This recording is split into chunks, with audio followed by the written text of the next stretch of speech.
டிட்வா புயல் காரணமாக தஞ்சாவூரில் மீனவர்கள் கடலுக்கு செல்லவில்லை.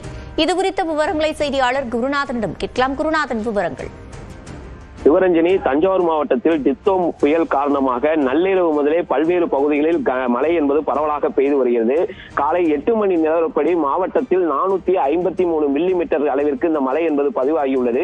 இதில் அதிகபட்சமாக பாபநாசத்தில் 14 மில்லிமீட்டரும், ஐயம்பேட்டையில் 47 மில்லிமீட்டரும், பட்டுக்கோட்டை பகுதியில் 34 மில்லிமீட்டரும், அதே போல் அதிராம்பட்டினம் பகுதியில் 34 மில்லிமீட்டரும் என மாவட்டம் முழுவதும் சராசரியாக இந்த மழை என்பது பதிவாகியுள்ளது. தொடர்ந்து மழை பெய்து வருவதால் பொதுமக்களின் இயல்பு வாழ்க்கை என்பது முற்றிலும் பாதிக்கப்பட்டுள்ளது. மேலும் பெரும்பாலான சாலைகள் என்பது வெறிச்சோடி காணப்படுகிறது. இந்த நிலையில் இந்த தொடர் மழை காரணமாக கடலோர பகுதிகளான பட்டுக்கோட்டை, அதிராம்பட்டினம், ஏரிப்புறக்கரை உள்ளிட்ட பல்வேறு பகுதிகளில் 1500 விசைப்படகும் 2000க்கும் மேற்பட்ட நாட்டு படகுகளும் கரையில் பாதுகாப்பாக நிறுத்தப்பட்டுள்ளன.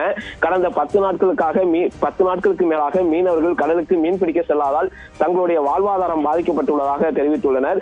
எனவே பாதிக்கப்பட்ட மீனவர்களுக்கு உரிய நிவாரணம் வழங்க வேண்டும் என அவர் கோரிக்கை வைத்துள்ளனர். இந்த நிலையில் புயல் காரணமாக மாவட்டத்தில் பல்வேறு முன்னெச்சரிக்கை நடவடிக்கை எடுக்கப்பட்டு வருகிறது. அதன் ஒரு பகுதியாக தஞ்சை மாவட்டத்தில் 77 குழுக்கள் தற்போது தயார் நிலையில் உள்ளன. இதே போல் மாநில பேரிடர் குழு மற்றும் தேசிய பேரிடர் குழு என 2 குழுக்கள் தஞ்சையில் முகாமிட்டுள்ளன. 195 கிராமங்கள் இந்த மழையால் பாதிக்கப்படும் என கண்டறியப்பட்டுள்ளதால் அங்கு ஏற்கனவே பல்வேறு முன்னெச்சரிக்கை நடவடிக்கை எடுக்கப்பட்டுள்ளது.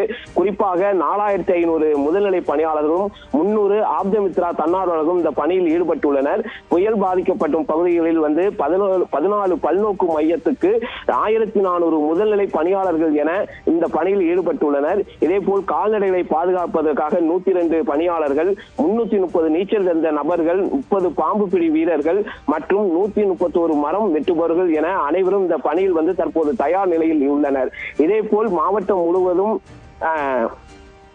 அதாவது படகுகள் 54 படகுகள், 162 கனரக இயந்திரங்கள், 711 அரவை இயந்திரங்கள், 89 மரம் வெட்டும் இயந்திரம், 98 ஜெனரேட்டர், அதே போல் மழைநீர் தேங்கும் பகுதிகளில் 42 தண்ணீர் வெளியேற்றும் இயந்திரங்கள், 24,000 தடுப்பு கம்பிகள், 1 லட்சம் மணல் மூட்டைகள் என மாவட்டம் முழுவதும் தயார் நிலையில் வைக்கப்பட்டுள்ளது. சிவரஞ்சனி, வழங்கியமைக்கு நன்றி குருநாத்.